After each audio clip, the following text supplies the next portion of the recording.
NFL Sunday is brought to you by Lay's and Wavy Lay's potato chips. Bet you can't eat just one.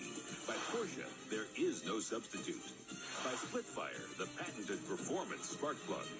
And by new and improved Head & Shoulders, because great hair can't have flakes.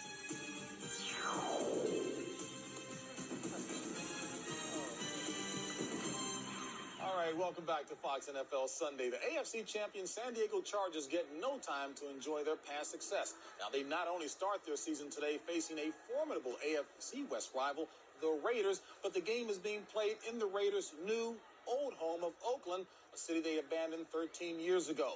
Now, the Chargers' offensive line is regaining its form, and Natron Means doesn't appear to have missed a step in spite of his preseason holdout. Another big AFC matchup today takes place in Foxborough. It's a replay of last season's AFC wildcard game between the Browns and the Patriots, and Fox's Eric Clemens is in Foxborough with the latest. Eric? JB, thank you very much. An absolutely perfect day for football out here at Foxborough Stadium, and many believe that both the Patriots and Browns have upgraded themselves into Super Bowl contention. But if history has any bearing on this series, you got to give the edge to Cleveland. The Browns have won 6 of their last 7 meetings against the Patriots. All-Pro running back Leroy Horde was quite frank about the reasons for the Browns' success in this series. I don't think it's any secret. I think we have to run the ball well. That's going to determine how the rest of the game goes as far as controlling the ball, controlling the clock, and it pretty much sets up the passing game.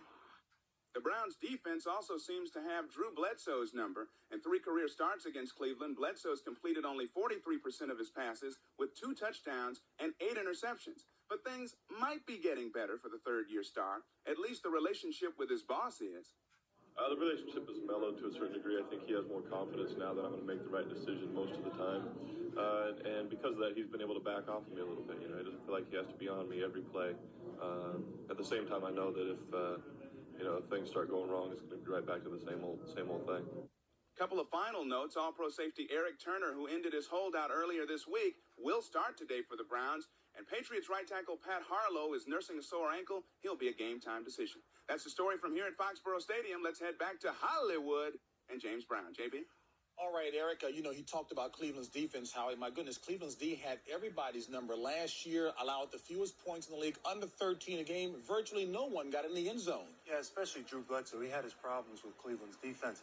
And looking back at last year's film, Carl Banks said the biggest difference between last year's New England offense and this year's rookie Curtis Martin, a guy Bill Parcells is not necessarily comfortable starting, but he brings them great outside speed along with Dave Meggett. Carl Banks will be matched up on coach when the coverage allows. They'll try to get a DB on Dave Meggett, but look for Parcells to throw a mismatch, try to get Meggett matched up on a linebacker. Yeah, Howie, there is a bit of controversy there in Cleveland with Bill Belichick assuming the defensive coordinator role, for the Rick Venturi, who had medical problems. And I think this is a great move because, Bill Belichick's one of the best defensive minds in the entire league. I think he's going to do a great job. It's really no different than a lot of head coaches who are they're the offensive coordinators like Joe Gibbs did.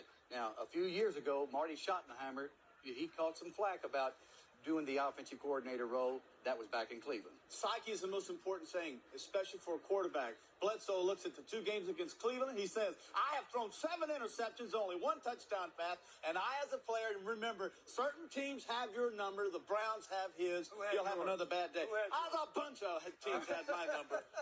Still got in the hall, though. You actually admitted that, huh? I do now. You lied to me a lot then, buddy. All right, folks, there's a lot more when we return, including a talk with the NFL's greatest receiver, Jerry Rice.